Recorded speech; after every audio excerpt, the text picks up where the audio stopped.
Jules, nakakatuwa ngayon kasi diba galing ako ng Cagayan Valley. Tapos nagpunta kami sa Tuguegarao Airport. Doon kasi ang airport namin. May mga breastfeeding station na. So nakakatuwa na mas pinapalawak yung mga projects and programs pagdating sa breastfeeding. Talagang kinakampaign at pinopromote ito. Well, speaking of breastfeeding, alam mo ba na hindi lamang yung mga bata ang may health benefits pagdating dito, kundi pati yung mga nanay. That's right. So para malaman natin na patungkol dito, makakasama natin this morning, let us all welcome. We have Dr. Teresa Maria Ribano, isa pong general pediatrician. Good morning, Doc. Welcome to Good Morning. Good morning. Alright, ma'am. So ano po ba yung pinaka-benefit po, especially sa mga bata ng breastfeeding? Maraming benefits and of course, syempre the benefit of bonding with a mom. But I think the benefit that's been on the news lately has been the benefit of decreasing the risk of cancer, particularly leukemia. Alright, kasi marami na po sa generation ngayon na hindi really into breastfeeding. Number 1, kasi masakit. Number 2, yung mga mommy, since working moms na ngayon, wala silang time. And number 3, yung iba wala masyadong milk. So ano po bang masasuggest natin or masasabi natin, lalo na sa mga mommies na, new mommies ngayon, na importante magpa-breastfeed? Yeah. Okay. Number 1 is education talaga. There's a lot of misconceptions about breastfeeding. Yes, it's painful at the beginning, for example, but the pain does go away.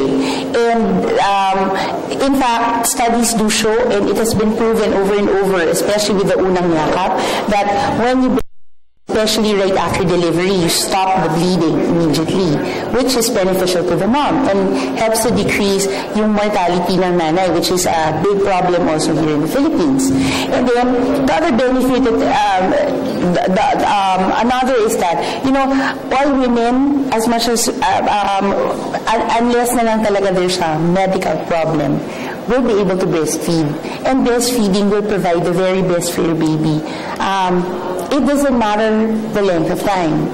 But of course, especially the studies that are coming out, are really showing that it's at the 6-month mark minimum that we start to see all these good benefits. Of course, any breastfeeding is better than none at all. But of course, ang push pa rin natin is 6 months and above. If we can keep on breastfeeding from 6 months onwards. May friend na ako, Doktora, kahit painful, talagang tinitiis niya para sa anak niya kasi nakita niya yung mga health benefits. Alam mo, hanggang 2 years old. Yes. Kaya ang laki na nung anak niya, binibreast. Then very interesting yung sinabi ni Doc kanina na it could cure leukemia. So, kailan po lumabas yung studies, ma'am, na merong ganitong possibility? It doesn't cure leukemia. Let me prevent. But it helps to decrease the risk of. Okay. As early as 1994, there have been studies that have been coming out. And it's been this progressive, paulit-ulit. But the recent study that came out of Israel in just this month, which was featured on Time Magazine, Wall Street Journal, and on Huffington Post, showed, it was this meta-analysis. Okay, to break it down, yung meta-analysis means that kumuha sila ng several studies and then they tried to analyze each and every study to see kung maganda ba yung study o hindi. Tama ba yung study? Tama ba yung pagkakagawa ng study o hindi? Tapos, din sa pinaglabas na nila din sa mga studies na yun, it really did show that any breastfeeding was better than none at all. Any breastfeeding, although hindi nila sinabi for how long, if it was 24 hours or 21, na it decreased the risk of having leukemia by 11%. But at starting 6 months, it starts decreasing the risk of leukemia at 19% and higher. Iba-ibang studies, iba-ibang amount of percentage decrease, but basically they're sticking at around mga 19%. So why is it important? Here in the Philippines, leukemia is the most common cancer among children. And in an interview that Dr. Julius Lecciones did, he's the executive director of PCMC, Philippine Children's Medical Center, about 40 to 50% of patients in PCMC have leukemia. And, you know, if that's just one hospital, can you imagine in other hospitals? PGH will have similar data as well. So, kung ganun karami, kung ganun kalaki yung datos ng mga bata na may leukemia sa Pilipinas na hindi naman natin matest, hindi natin alam at yung batang ilinuwal ng isang nanay ay magkakaroon ng leukemia in the future o hindi.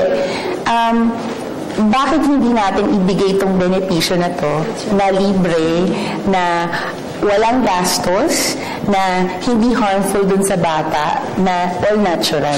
Alright, since you've mentioned about leukemia, how can we encourage the mothers out there to breastfeed? Kasi nga ngayon nga very busy na rin, career, mga na rin, working moms na rin kasi. So, paano natin sila ma-encourage? I think the best encourage the mom is if really they by educating themselves, look at the benefits for them, for themselves and for the baby. Alam ko parang, especially for a first-time mom, napaka-abstract. Pero tama ka, like yung sa friend mo, malaki na nagbe-breastfeed pa kasi very healthy yung baby. And then, as I always say sa mga breastfeeding classes ko, the cost. Ang laki ng natitipid nila. It's been estimated in 2014 that they can save as much as 250,000 pesos per year. Pero na walang masyadong milk, di ba depende? Yung iba marami, yung iba wala. So, anong dapat gawin nung wala masyado? Well, ngayon, ang kagandahan kasi nitong program ng Department of Health in trying to push breastfeeding is they have trained more people, even at the barangay level, who can help with the breastfeeding. Just because tingin natin konti yung gatas in the first couple of days doesn't mean walang gatas or hindi magkakaroon ng gatas. It just means that maybe we need to help this mom a little bit more. It's all about precision. Believe it or not, sometimes it's all about precision.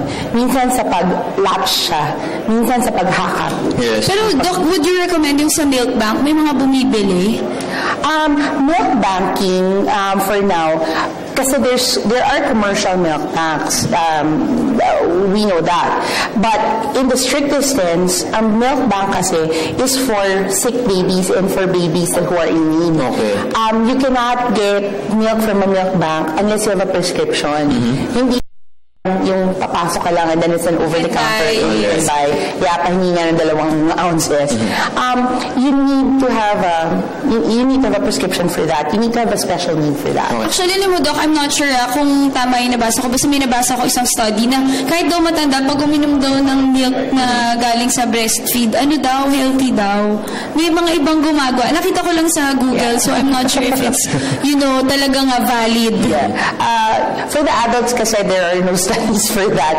But I think that's one of the reasons have yung mga different, I guess, food supplements na may mga colostrum. Alright, Doc, as a final note, as we end our interview, do you think in terms of infrastructure, sapat po ba yung mga places in public places na para makapag-breastfeed ang mga moms? I think it is. Okay. Because we actually have in place in the law that hindi natin pinagbabawalan ng mga nanay na mag-breastfeed in public.